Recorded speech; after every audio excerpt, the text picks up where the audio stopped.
After he came down from the mountain, large crowds followed him. And look, a leper came up and did obeisance to him, saying, "Lord, if you just want to, you can make me clean."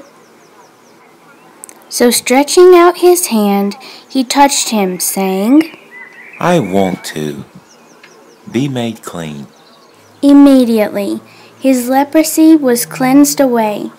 Then Jesus said to him, "See that you tell no one, but go, show yourself to the priest, and offer the gift that Moses appointed for a witness to them." When he entered Capernaum, an army officer came to him, pleading with him, and saying, "Sir, my servant is laid up in the house with paralysis, and he is suffering terribly." He said to him, "When I get there, I will cure him." The army officer replied, "Sir, I am not worthy to have you come under my roof, but just say the word, and my servant will be healed. For I too am a man under authority, having soldiers under me, and I say to this one, 'Go,' and he goes, and to another, 'Come,' and he comes, and to my slave, 'Do this,' and he does it." When Jesus heard that, he was amazed and said to those following him, "I tell you the truth, with no one in Israel have I found so great a faith. But I tell you that many from east and west will come and recline at the table with Abraham and Isaac and Jacob in the kingdom of the heavens, whereas the sons of the kingdom will be thrown into the darkness outside. There is where their weeping and the gnashing of their teeth will be." Then Jesus said to the army officer, "Go. Just as you have shown faith, so let it come to pass for you." And the servant was healed in that hour.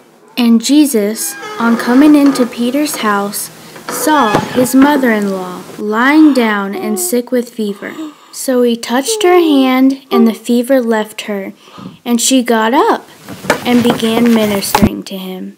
But after it became evening, people brought him many demon-possessed ones. And he expelled the spirits with a word, and he cured all who were suffering, in order to fulfill what was spoken through Isaiah the prophet. "He himself took our sicknesses and carried our diseases."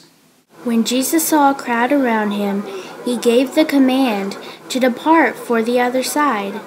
And a scribe came up and said to him, "Teacher, I will follow you wherever you go." But Jesus said to him, "Foxes have dens, and birds of heaven have nests, but the Son of Man has nowhere to lay down his head." Then another of the disciples said to him, "Lord, permit me first to go and bury my father." Jesus said to him, "Keep following me, and let the dead bury their dead." And when he went aboard a boat, his disciples followed him.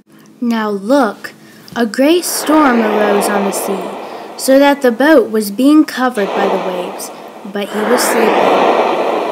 And they came and woke him up, saying, "Lord, save us! We are about to perish!" But he said to them, "Why are you so afraid, you with little faith?" Then he got up and rebuked the winds and the sea, and a great calm set in. So the men were amazed and said, What sort of person is this? Even the winds and sea obey him. When he came to the other side into the region of the Gadarenes, 2 demon-possessed men coming out from among the tombs met him. They were unusually fierce, so nobody had the courage to pass by on that road. And look, they screamed, saying, "What have we to do with you, Son of God? Do you come here to torment us before the appointed time?" A long way off from them, a herd of many swine was feeding.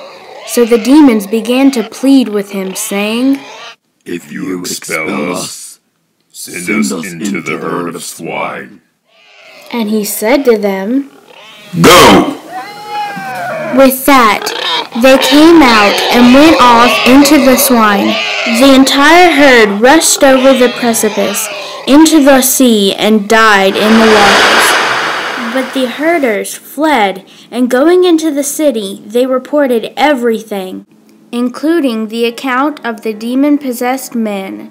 And look, all the city turned out to meet Jesus, and when they saw him, they urged him to depart from their region.